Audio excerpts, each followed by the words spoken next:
In this presentation, I want to talk to you about the concept of moderation. So far in the models that we've been examining, based on analysis of variance, chi-square, or Pearson correlation, while our findings have suggested either statistical significance or non-significance, it is important to understand that these results represent what is true on average for the whole population. But what if our association of interest differs for different subgroups of the population? I like the examples that I found recently on a Minitab software blog. Think about this question. Do you prefer ketchup or soy sauce? Obviously, if someone asked you this question, your answer would probably depend upon what you were eating. Soy sauce may be preferred if you're eating sushi, and ketchup if you're eating French fries.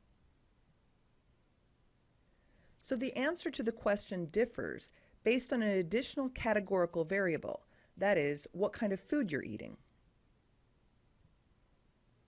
So let's use a weight loss study example to illustrate how we can evaluate whether a third variable may moderate the association between our two variables of interest. We'll be evaluating the association between diet plan, A and B, our explanatory variable, and weight loss, our quantitative response variable. Here is a snapshot of the data. As you can see, for each observation, that is participant, we've measured and recorded which diet they were assigned to, A or B, and their weight loss 1 month later. We've also recorded a third variable, that is, which exercise program they followed, either cardio or weight training. Please know as we go through this example that this is not data drawn from an actual study, but only a hypothetical case to help us understand moderation. Since we have a categorical explanatory variable, diet plan A or B, and a quantitative response variable, that is, weight loss, we will of course need to use analysis of variance to evaluate the association. We remember from the past video that we will conduct this analysis by going to Analyze, then Compare Means, then one-way ANOVA. The resulting output for this analysis is shown here. As you can see, we are testing the association between diet A and diet B and weight loss, listed here as 0 for A and 1 for B. The F value is 5.94, and it's associated with a significant p-value. That is, the p-value is less than 0.05. While this tells us that there is a significant association between diet type and weight loss, to understand that association, we need to look at the output generated by the mean statement. Here we see that the average 1 month weight loss for diet A is about 14.4 pounds, and that the average 1 month weight loss for diet B is 9.1 pounds. So, in conjunction with the significant p-value, we can say that diet plan A is associated with significantly greater weight loss than diet plan B. Here I show the finding graphically as a bar chart with diet as the explanatory variable on the x-axis, and mean weight loss, our response variable, on the y-axis. But what about our third variable, exercise program? Would we get the same results in terms of the association between diet and weight loss for those participants using cardio and those participants using weight training? In statistics, moderation occurs when the relationship between two variables depends on a third variable. In this case, the third variable is referred to as the moderating variable, or simply the moderator. The effect of the moderating variable is often characterized statistically as an interaction. A third variable is a moderator when it affects the direction or strength of the relation between your explanatory and response variables. So, does type of exercise program affect the direction or strength of the relationship between diet and weight loss? Although the standard way of asking this question in the context of analysis of variance is to move to the use of two-way or two-factor analysis of variance, rather than one-way or one-factor ANOVA that we've been using. Instead, we're going to take a less standard approach that can be consistently used across each inferential tool. That is, ANOVA, chi-square, and Pearson correlation. In each of these contexts, we're actually going to be asking the question, is our explanatory variable associated with our response variable for each population subgroup or each level of our third variable? That is, are diet type and weight loss associated for those doing the cardio exercise program, and are diet and weight loss associated for those using the weight training program? To accomplish this, we are going to run two separate ANOVAs, one for each level of the third variable. That is, for each exercise program. To do this in SPSS, go to the data editor, click Data, then Split File. The default is Analyze all cases, do not create groups. This is what is used when you are interested in analyzing your full dataset. However, when we want to break down the dataset by groups, we want to organize output by groups. Click this. Then we must specify which group it is that we want to break the dataset down by. We want to break the dataset down by exercise type, so we place this into the field. Click OK. In the statistics viewer, you will see that everything we do from here on out will be split by exercise. Then we must rerun the ANOVA. Click Analyze, Compare Means, One-Way ANOVA. The recent command should be in memory. Notice that the command stays the same, because my original question of whether diet is associated with different amounts of weight loss is the same. But with moderation, I'm adding a third variable to see whether this relationship differs across types of exercise.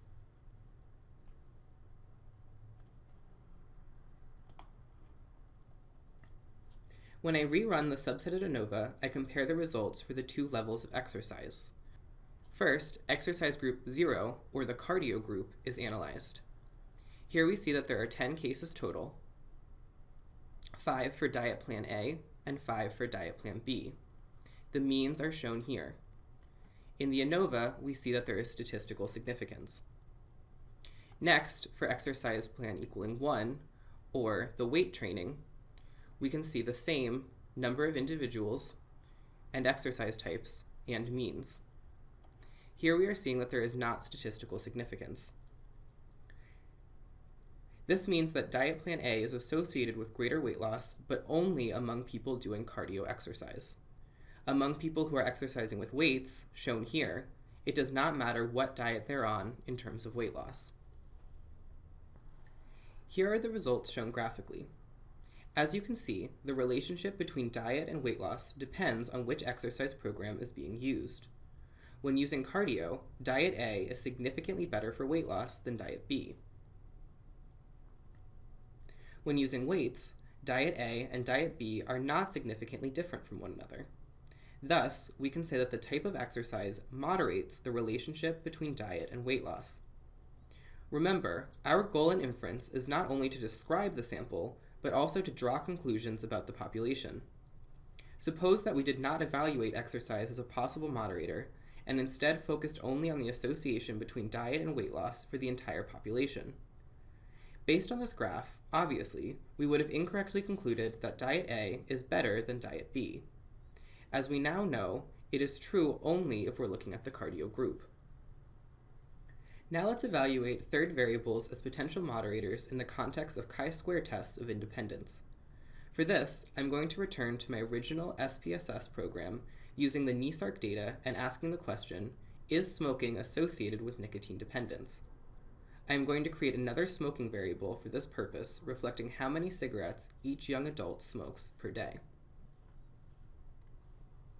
As we remember from the data management video, to do this, I will go to Transform, then recode into different variables. The variable I want to manage is smoking quantity.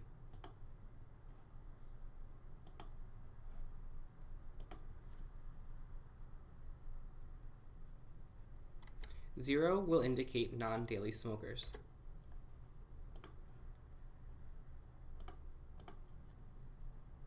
Those who smoke 1 to 5 cigarettes a day will be listed as 3. 6 to 10 cigarettes a day will be listed as 8.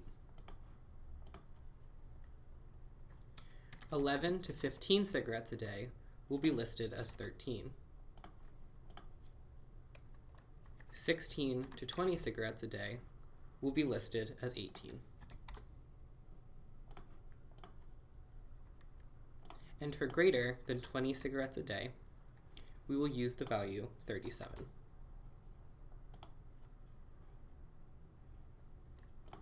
I'm going to name this USQUAN for user quantity.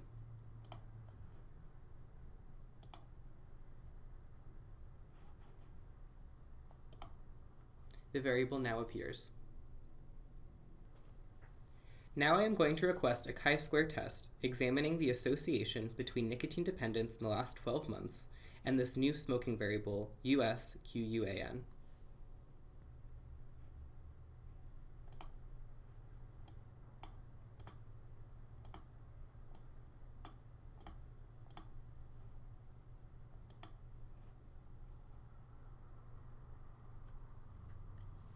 As we can see from the large chi-square value and a significant p-value, smoking and nicotine dependence are significantly associated.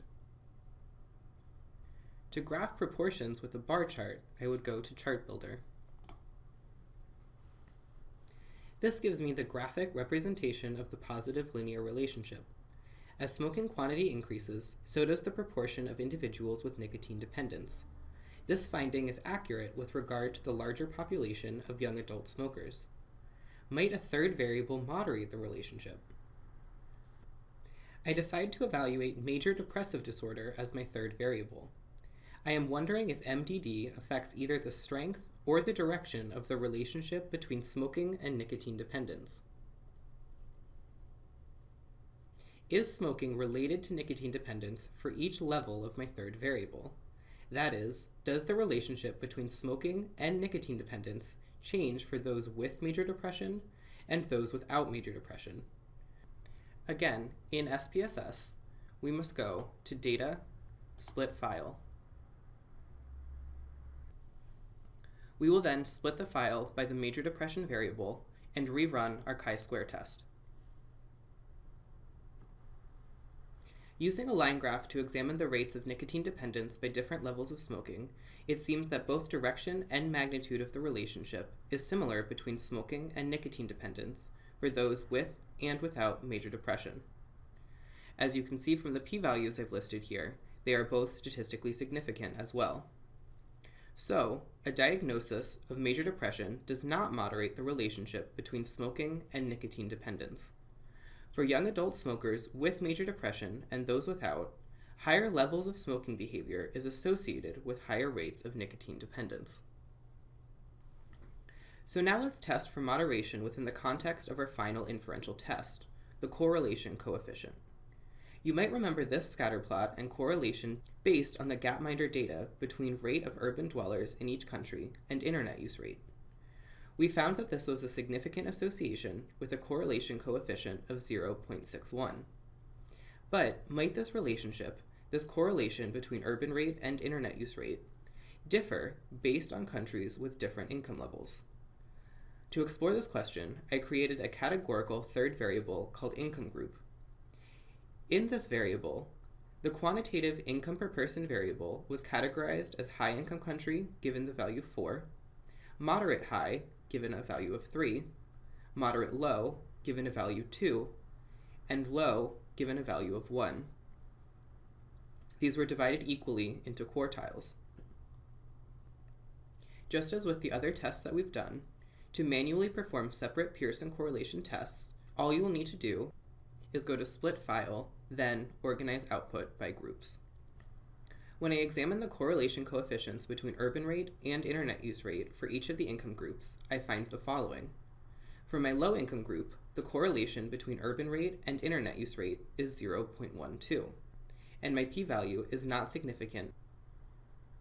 For my low moderate income group, the association between internet use rate and urban rate is 0.37, with a significant p-value at 0.012.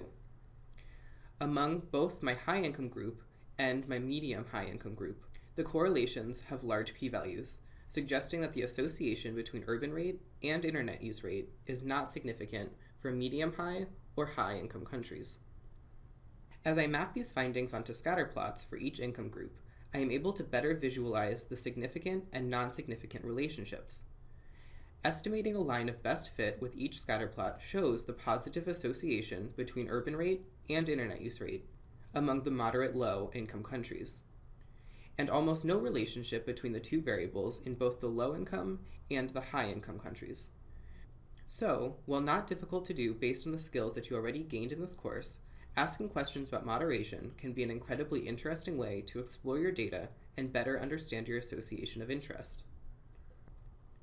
Even before we get to multivariate statistical inference tools, we can still use bivariate inferential tools of the ANOVA, chi-square, and Pearson correlation to describe our sample, make inferences about the larger population, and really begin to understand what relationships are significant and under what conditions, or at what levels of our third variable these associations hold.